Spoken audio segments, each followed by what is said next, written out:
Hi, my name is Frank Ally. I'm an attorney in California, mainly dealing in family law issues. In an earlier session, we talked about how to choose an attorney. To me, one of the most important things that you can have in an attorney is that kind of relationship where your attorney can be completely honest with you and analyze your situation without being personally involved in your case. And sometimes that's more difficult than it might sound, because sometimes you really feel as though your client is victimized in a relationship, and it's hard to suppress those human feelings that, I like my clients and I don't want to see them get screwed, and sometimes the law doesn't necessarily in their favor. This is a session we're going to call Frankly Speaking, and I'm going to give some advice. It will be controversial, it may not be politically correct, but I think this particular topic is very important when I'm dealing with women who are a little bit older and successful entering into second or subsequent marriages. I'm going to refer you to a link on the screen below.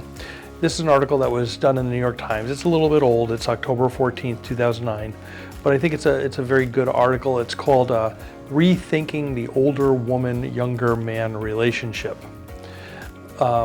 I've recently had 3 cases where an older woman and a younger man have gone through a divorce, and I can't go into details because of confidentiality, but there's some very unique things that happen in those relationships.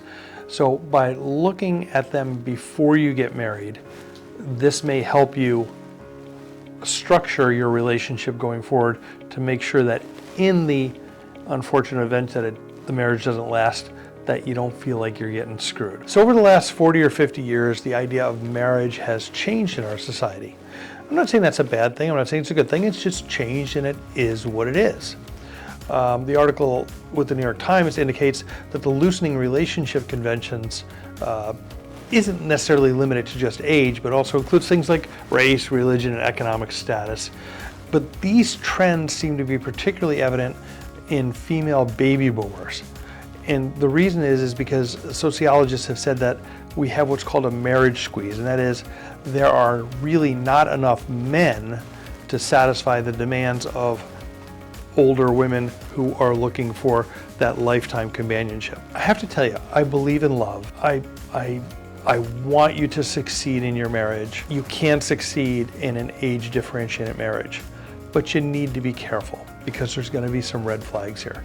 What we're going to discuss in this series of videos is some of those red flags and how to avoid it. So follow the links below. We're going to talk about a couple more videos, and we'll give you what I think is going to be some good advice that will allow you to pursue what you think is important to you, but not get taken advantage of. I'm Frank Ally. I'm your ally in law, and I'm frankly speaking.